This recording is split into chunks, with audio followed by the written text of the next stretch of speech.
Good evening, everyone. What's up? I just ate a satisfying meal and topped it off with a measly dessert. This is Mr. Hata speaking. Excuse me. Previously, we have done the 14th part to the top 45 worst SpongeBob episodes, second edition. I'm sorry, I only reviewed the episode Little Yellow Book. There was no other time to do all the other episodes.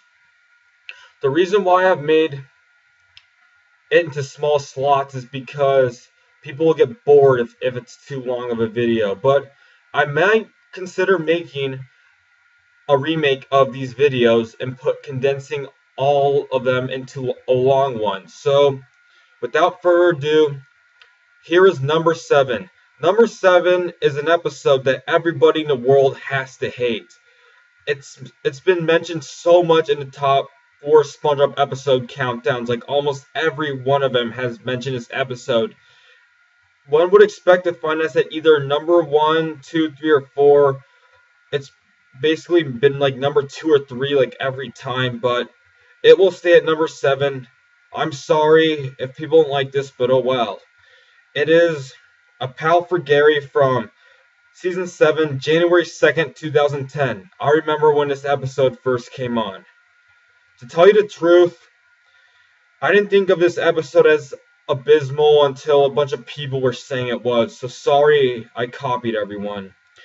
There is not much to say about this episode. SpongeBob thinks Gary wants to go for a walk, but can't because he has to go to work. Meanwhile, Gary just does nothing all day but watch TV, his only enjoyment probably.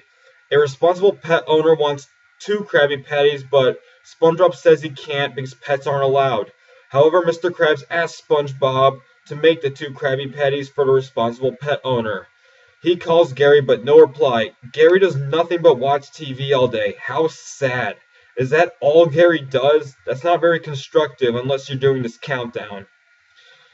SpongeBob is just heartbroken all day and asks Mr. Krabs if he can leave but must come 5 hours early as a result. On his way home, he spots a gypsy with saggy breasts who seems to be selling a pet. I meant to say pets. Alright, let's take a look at that gypsy, shall we? She is so hideous. She looks like, remember the episode Trench Billies? Yeah, she is as hideous as the mother of all the Trench Billies from that Legends of Bikini Bottom Trench Billies episode. I am not kidding. Look at it for yourself. That's how repulsive she looks. SpongeBob wants a pet or a pal for Gary. That's where the episode comes from, the name, so he won't be so lonesome. Wait, since when on earth was she even there? The gypsy lady with the saggy breasts, that thing looks so repulsive. Who on earth is she? Is she a monster? Is she homeless? Well, is she a stranger? Is she a migrant worker? Well, she warns or attempts to warn SpongeBob, as well as another kid and his father, that these creatures are not as they appear. In other words, these so-called quote-unquote pets are dangerous. Whenever they see a photo of a pet, they react with their giant teeth. Why bother, she asks herself. They never listen. SpongeBob just steals one of the pets and brings it to Gary, naming it Puffy Fluffy. When Gary attempts to be nice to Puffy Fluffy is dangerous and must hate pets. Gary attempts to get away from that so-called Puffy Fluffy, but SpongeBob won't let him because he doesn't have a clue what's going on and tells him to be friendly. SpongeBob thinks he has poor manners and his enchiladas got cold just like that, and didn't even notice that Puffy Fluffy was being a monster even though he was right there. Poor old Gary has to share a bed with this monstrous creature, Puffy Fluffy. SpongeBob quickly falls deep asleep, and that's where massive destruction begins. Puffy Fluffy somehow evolves into a giant monster, a hideous one, destroying everything in sight. He destroys like everything in SpongeBob's home. SpongeBob is unaware of this, even though the house is being destroyed due to deeping in deep sleep. The main target for Puffy Fluffy is Gary the Snail. Gary must fight for his life the whole night. When SpongeBob wakes up, he sees all the damage has been done and thinks it was all caused by Gary due to his jealousy of the new guest. When Gary is about to be eaten, SpongeBob tells him to put Puffy down. Hey, wait a minute! Puffy Fluffy's the one who should be putting Gary down. Why wasn't he told to put him down? That's beside the point now. How on earth is he unable to see that Gary was almost about to be eaten by Puffy Fluffy? That, however, stops Puffy Fluffy from eating Gary, saving his life. But then, Puffy Fluffy tries to eat SpongeBob. SpongeBob says, "Bad, Gary, bad." SpongeBob yells at Gary, saying that he's in big trouble, which he thinks is the monster. Just when SpongeBob is about to be eaten, Gary rescues him, making Puffy Fluffy leave in agony. I can't really describe that scene. And SpongeBob says, "Wait, come back!" and is still mad about Gary. Well, Gary, what do you have to say for yourself? Gary is forced to come to work with SpongeBob in his free labor to Mr. Krabs. The end. Puffy Fluffy, Puffy Fluffy, barely got what it deserved at the end. As a punishment, it should have been more than just hurt. It should have been executed. And that would make a perfect ending right there. No, it's not SpongeBob's fault in this episode. It's that old gypsy lady with the saggy breast's fault. Dude, if she knows that these creatures are dangerous, then why on earth is she selling them out to the public? Those things should be illegal. Couldn't Puffy Fluffy have been killed already? It would have been so cool if it had been all done. As for that ugly gypsy with saggy breasts, how dare she sell such a dangerous thing? Number one, it's illegal. Number two, where did she get those monsters from? I asked the same question over and over again. Why was she selling an illegal pet if they are so harmful to others? Is she trying to hurt people? Is she trying to get rid of them? Does she think they're cute? Well, I don't think so. What on earth was she thinking or smoking? She must have been on drugs or something. How many drugs was she on? 100? It was all her fault in this episode, not SpongeBob's. My last words for this episode is that I'm sorry that this was not as far as one would have expected. Number 6 is Karate Star from Season 7, July 2010. This Season 7 episode from over 4.5 years ago is a great example of how unlikable Patrick Star has been throughout the years. SpongeBob does karate and Patrick rescues him. SpongeBob thanks him and offers him a favor. Patrick is taught karate because he wanted to. However, it gets out of control. Way out of control. SpongeBob says he is unteachable, but Patrick's chops are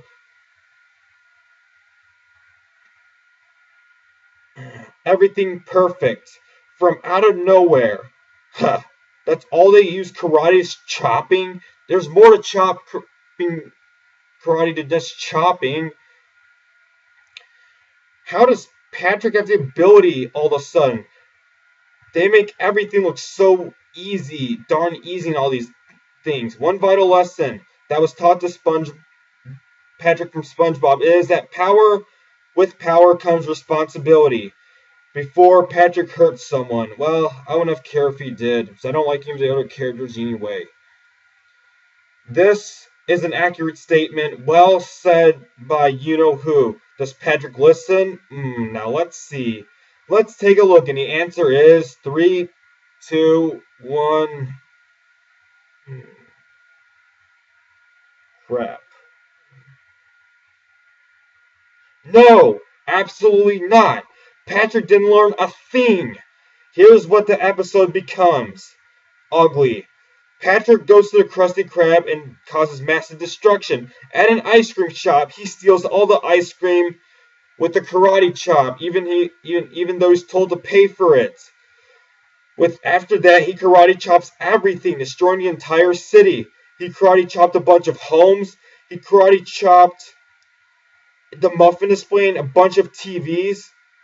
Yeah, he had no self-control whatsoever. After destroying everything in sight, he thinks he killed his boyfriend, SpongeBob. Well, however, SpongeBob was still alive. Hooray! Wow. He's still alive? Boo! Hiss! Big deal. Guess what happens at the end? Something you will get angry over. Patrick chops off his arm, but it regenerates, because that's what starfish do in real life.